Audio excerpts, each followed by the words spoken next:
Soul of Westbrook. It was a chilly October evening at Westbrook High School in the small town of Millfield, USA.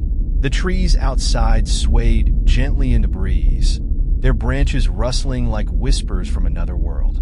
The school had just finished another long day of classes, and students trickled out of the building, chatting and laughing as they headed to their buses or cars. But for Emily, a junior at the school, there was something that didn't feel quite right.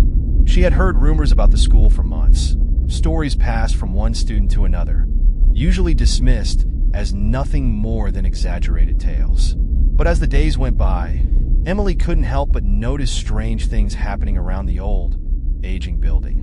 Westbrook High was founded over a century ago, and the main building, where the classrooms and offices were located, was filled with creaky floors and echoing hallways.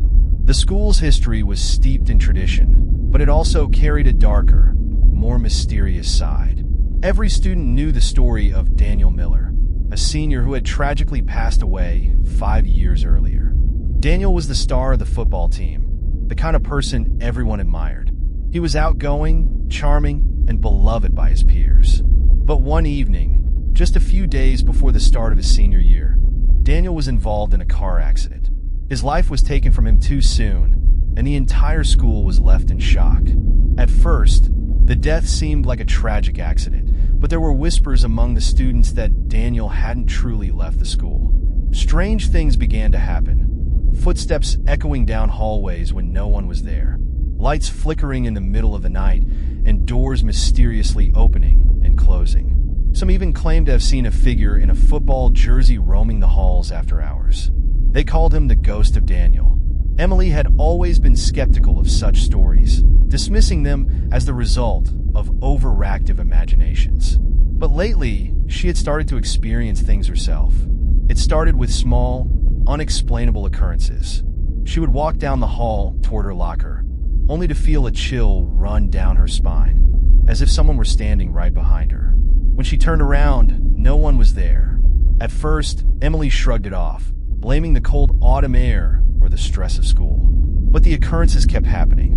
One afternoon, as Emily sat in the library, studying for an upcoming test, she felt a presence near her. She glanced around, but there was no one else in the library. The air around her grew cold, and she saw a shadow move across the wall. She looked up, heart racing, but the shadow was gone. It was then that she remembered the stories about Daniel. That evening, as Emily walked through the school's empty hallways, a feeling of unease settled over her. She had stayed late to finish a project, and as the clock struck 7 p.m., she realized she was the only one left in the building. Her footsteps echoed through the silent halls as she made her way to the exit. But just as she passed by the old gymnasium, she heard something, a faint whistle. Curious but apprehensive, Emily turned and walked toward the gym. The door creaked open, and she stepped inside. The gym was dark, the only light coming from a single overhead bulb. It was eerily quiet, except for the faint sound of a ball bouncing. Emily froze. She looked toward the center of the gym and saw a figure standing there, draped in a Westbrook football jersey. His back was to her, but she could see the number 8 on his shirt. The figure began to turn, and Emily's heart raced in her chest. "Daniel," she whispered. The figure didn't respond, but Emily could feel the weight of his gaze on her. It was as if he was waiting for something, expecting her to say or do something. As the minutes passed, Emily's fear began to mix with something else, curiosity. She took a few steps toward the figure, her voice barely a whisper. "Are you Daniel?" The figure finally turned fully toward her, revealing a face that was pale and distant. His eyes were dark, but there was a sorrowful expression on his face. For a moment, Emily thought she could hear him speak, but no words came out. Instead, a voice echoed in her mind, soft and filled with pain. "I never got to say goodbye," the voice whispered, almost like a memory. Suddenly, the figure vanished, leaving Emily standing alone in the dark gym. Her heart pounded in her chest as she stumbled backward. The room felt colder than ever, and she couldn't shake the feeling that she had just encountered something not entirely of this world. The next day at school, Emily couldn't concentrate. She kept replaying the events in the gym over and over in her mind. Was it a hallucination? Had she really seen Daniel's ghost? She wasn't sure, but the image of his sorrowful face haunted her every moment. Later that week, Emily decided to visit the football field after school. She wanted to know more about Daniel and see if there was any truth to the story she had heard. As she stood by the bleachers, she noticed a small plaque dedicated to him, placed by the school in his memory. It read, "Daniel Miller, a star on and off the field, always remembered." As Emily stood there, a cold breeze brushed past her, and she could hear a soft whistle in the distance. She turned, expecting to see someone nearby, but no one was there. She glanced down at the grass and saw a football lying on the ground, just a few feet away from her. It was as if it had been placed there for her to find. In that moment, Emily understood. Daniel wasn't haunting the school out of malice or anger. He had never been able to say goodbye to his friends, his teammates, or the school that had been so important to him. His spirit lingered, trapped between the world of the living and the dead, still hoping for closure. From that day on, Emily never felt afraid of the ghost of Daniel. Instead, she felt a deep sense of sympathy for him. She would often visit the gym and the football field, bringing flowers or sitting in silence, hoping that one day Daniel's spirit would find peace. As the years went by, Emily graduated and moved on to college, but she would always remember the ghost of Daniel and the lesson he had taught her about loss, remembrance, and the power of saying goodbye. And every now and then, when she walked past the football field at Westbrook High, she would feel the faintest chill, as if Daniel was still there, watching over his school and the people who had once called him their friend.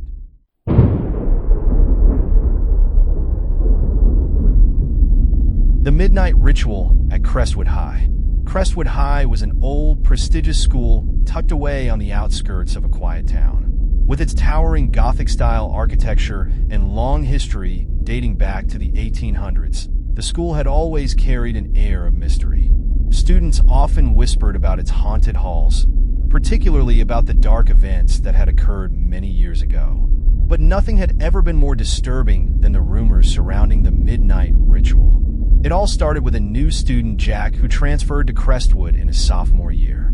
Coming from a small town where nothing ever seemed out of the ordinary, he was excited to experience life at a new school with a larger, more diverse student body. However, as the weeks passed, Jack began to notice strange things happening around him. It was late one Friday evening when Jack first overheard the whispers. He had stayed late at school to finish a project in the library. As he walked through the dimly lit hallways to return to his locker, he heard a group of students talking in hushed tones near the gymnasium. Jack slowed down to listen, but could only catch fragments of their conversation. Words like ritual, midnight, and sacrifice stood out to him. Curiosity piqued. Jack made a mental note of it, but he didn't think much more of it until the following week. He was invited to a late-night study group by a group of seniors, all of whom were known for their eccentric and mysterious behaviors. Jack wanted to fit in, agreed. That Friday night, Jack arrived at the school after dark. The halls were eerily quiet, and the lights flickered in places, casting long shadows along the walls. The group led him down a narrow hallway to an old, forgotten part of the school, an area that seemed to have been sealed off for years. As they entered a room that looked like it hadn't been touched in decades, Jack noticed something strange. A large, ornate circle had been drawn on the floor with chalk. Candles were placed at each point of the circle, their flames flickering in the still air. At the center of the circle was an old book, its pages yellowed with age. Before Jack could ask what was going on, one of the seniors, named Marissa, stepped forward and began to speak in a low, chanting voice. The others, all of whom were standing in a line around the circle, joined in. Jack felt a chill run down his spine as the chant grew louder, and the air seemed to thicken with an unnatural energy. "Welcome, Jack," Marissa said, her eyes glowing faintly in the candlelight. "Tonight, you will witness the Midnight Ritual. You are the chosen one." Jack felt his heart race. "What do you mean?" he asked, his voice shaking. The senior smiled, but there was something unsettling about the way she looked at him. Every year, the ritual is performed at this hour.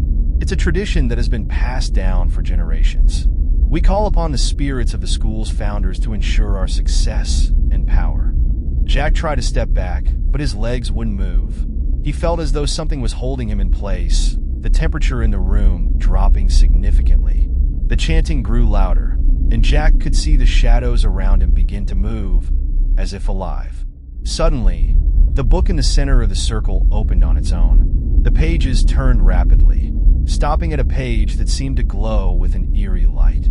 The students continued their chant, now almost screaming. Jack's mind raced as he tried to make sense of what was happening. He had to escape. In that moment, the air felt suffocating, and Jack felt a cold hand on his shoulder. He turned to find no one there, but the touch lingered on his skin, icy and unsettling. He tried to scream, but his voice was caught in his throat. With all his strength, Jack broke free from whatever force had been holding him and ran out of the room, his heart pounding in his chest. He could hear the chanting behind him, growing fainter as he sprinted through the school's dark halls. Finally, he reached the exit, bursting into the night air. As Jack ran home, his mind raced with fear and confusion. The next day, he overheard the seniors talking about the ritual again, but this time, they acted as if nothing had happened. When Jack tried to confront Marissa, she simply smiled and told him, "You were meant to witness it, but be careful. Some things are better left undisturbed." From that day forward, Jack never spoke of what he had seen, but the memory of the midnight ritual haunted him for years. He would sometimes hear strange whispers in the halls of Crestwood High, and sometimes, when the clock struck midnight, he would swear he could hear chanting coming from the old, sealed-off part of the school.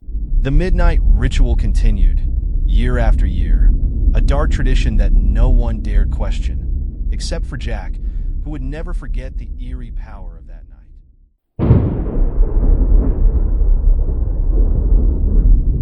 The souls of the missing students. Crescent Heights High School was known for its old, elegant architecture and long history, but it was also shrouded in mystery. However, there was one topic that no one dared speak of openly: stories about the missing students. These events began years ago and still had no explanation. This story begins on a chilly autumn afternoon when a group of new students transferred to Crescent Heights. Among them was Ethan, a curious and energetic boy who was eager to explore the new school. People often talked about how, every autumn, at least one student would disappear without a trace, but no one ever investigated the matter deeply. Ethan, not believing in these ghost stories, thought they were just rumors. However, he would soon discover that something was terribly wrong. One evening, after school hours, when most students had already gone home, Ethan stayed behind in the library to finish his homework. He was so engrossed in his work that he didn't notice the time until he suddenly heard strange sounds coming from the hallways. First, it was the sound of footsteps, then faint whispers, and finally, the sound of names being called out from a distance. Ethan stood up, uneasy, but he decided to check it out. He walked down the silent hallways, where the flickering lights made the atmosphere even more eerie. The voices seemed to come from around a corner.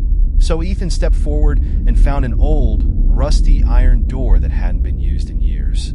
The door was slightly ajar, as if inviting him to explore.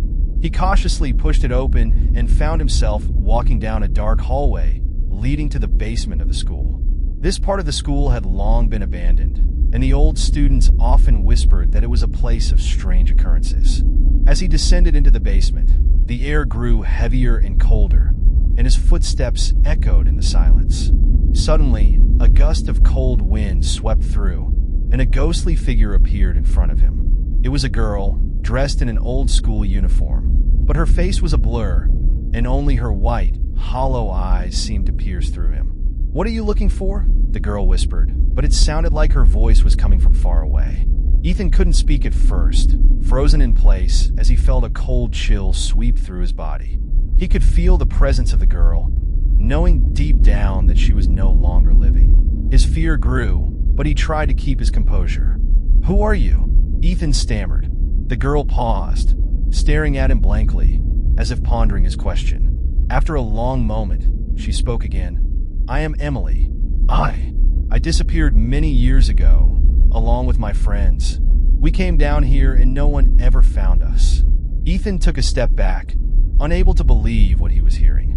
He had heard rumors of missing students in the school, but no one had ever spoken about it so directly. The girl continued.